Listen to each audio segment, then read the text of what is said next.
Notre Dame football has now won 9 games in a row as we bring in our partner Tyler James of blueandgold.com. Tyler, the Irish wrap up the season this Saturday at Stanford. We're going to talk about that, but first some news that we learned about yesterday.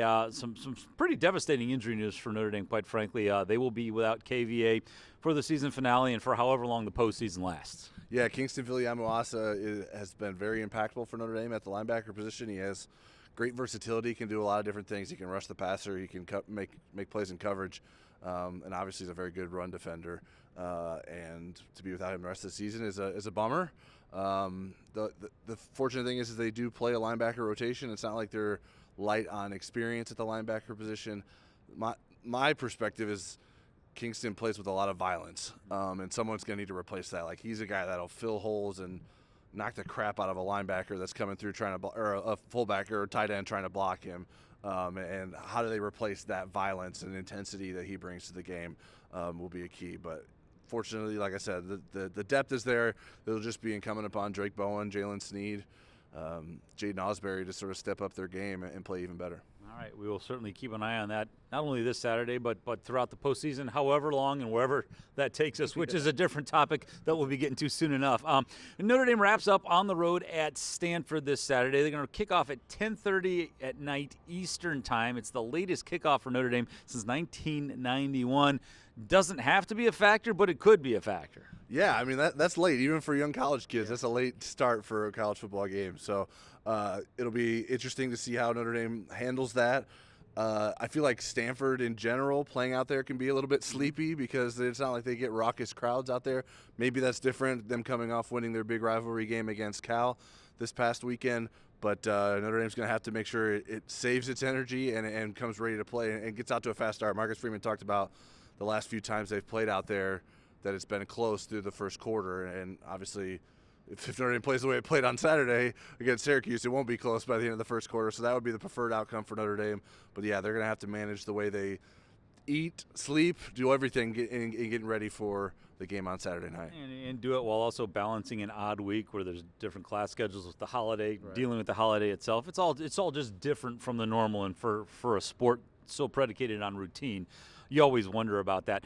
The other thing that I thought was interesting when we spoke with Marcus Freeman, and he put on his best Lou Holtz and tried to make Stanford sound like the best team they're going to play. They're the best team they'll play this week. They are much better at home than they are on the road. So I don't know if that's cause for concern, but it's not nothing. Yeah, it's not nothing. And I think Stanford is a much improved team from the beginning of the season. They look like maybe the worst team on Notre Dame's schedule where they started the season against Hawaii and BYU. But they've bounced back and shown evolution and progress this season in a weird situation for them all year with an interim head coach and Frank Reich after they fired their coach in the spring. Andrew Luck is the general manager. He's playing a big role in being involved. If you watched any of their game or saw any of the highlights, he was on the sideline. Yeah, he was on the sideline doing interviews and interrupting his own interview to cheer on his players. So Stanford seems like a motivated group, and that's something you have to be concerned about. And obviously, I think everyone would agree that the talent disparity is in Notre Dame's favor, and so Notre Dame needs to make sure they lean on that, but they can't be too confident going in there because Stanford's going to probably show some fight. No, but we did see a lot of really positive things on this past Saturday. Obviously, Syracuse wasn't able to put up much of a fight, so I think some of the defensive success, that's just why. But offensively, the little that they had the ball, they were so good with it. Yeah, very efficient in terms of scoring, seemingly like every 3 plays. Yeah. That wasn't what it ended up being, but early on it was sort of like that, whether they're doing it in the running game or striking through the passing game. So I think the offense is going to probably be very motivated to maybe not necessarily improve, but just have more weight on their shoulders. It was pretty easy to start to the game when they take the field up 21-0 this past Saturday. That's probably not going to be the same thing against Stanford, and so the offense needs to start fast, which it did once it finally got out on the field. But yeah, I think there's a lot of reason to be confident in terms of what Notre Dame's offense can do. Stanford, in terms of, like, if you look at their statistics, the thing they do best is run defense, and we'll see. It's one thing to do it against an ACC that doesn't have a ton of great running backs, but obviously Notre Dame has 2 of them, and Jeremiah Love and Jadarian Price, and so we'll see how Stanford can handle that rushing attack. Bottling him up is something that hasn't really happened since the very early part of the season. Right. It's a totally different ballgame. Most of our time spent with Marcus Freeman today was a little bit more philosophical in nature.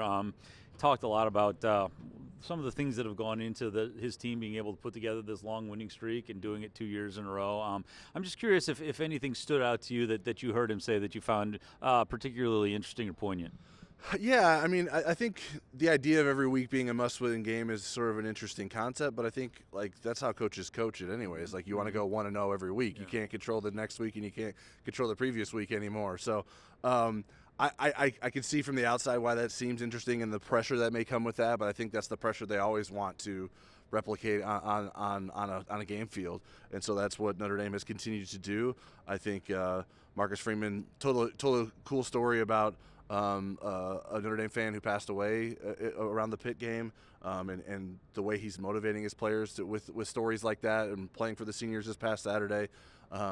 Marcus Freeman is an expert motivator, it seems. Like, if he has a best quality as a coach, it might be that, and maybe recruiting is right up there with that. But I think for all the concerns about what Stanford may want to try to do and their spoiler role that they're going to try to play on Saturday, I think we'd all be shocked if Notre Dame doesn't go into this game motivated and ready to roll. For sure, and I think that was my biggest takeaway. I mean, I think we believe him to be authentic when he talks to us. Yeah. Obviously, he's speaking to his team as well, but I think he's generally pretty upfront with us. Sure.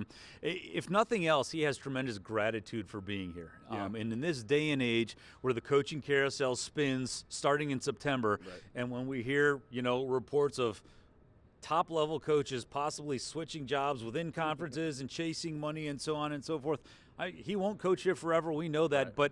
But I don't sit here today wondering where Marcus Freeman's head or heart is at, while other coaches seemingly are testing the waters. Yeah, and he doesn't take anything for granted seemingly as a head coach, and so I think that's a good example for his players, right? They if their head coach isn't taking it for granted, why should they? He's getting paid a lot more money than they are, even though they're getting some cash too. But if he continues to lead in the way that he has and showing them how important it is to him, they're going to play with that same level of care and being grateful for the opportunity. And this is the last guaranteed opportunity Notre Dame has for this regular season, and they'll look to go out with the win and put themselves in position to be in the playoff. Yeah, and for that reason, we're going to have to wrap it up as well. I mean, I think I speak for both of us when I say I hope that our audiences find this to be informative and interesting every week. We don't have another weekly opportunity ourselves, but hopefully we'll have plenty to do in the playoffs in a few weeks. We'll know that answer soon enough. But for now, for Tyler James, I'm Pete Byrne saying thanks for being with us.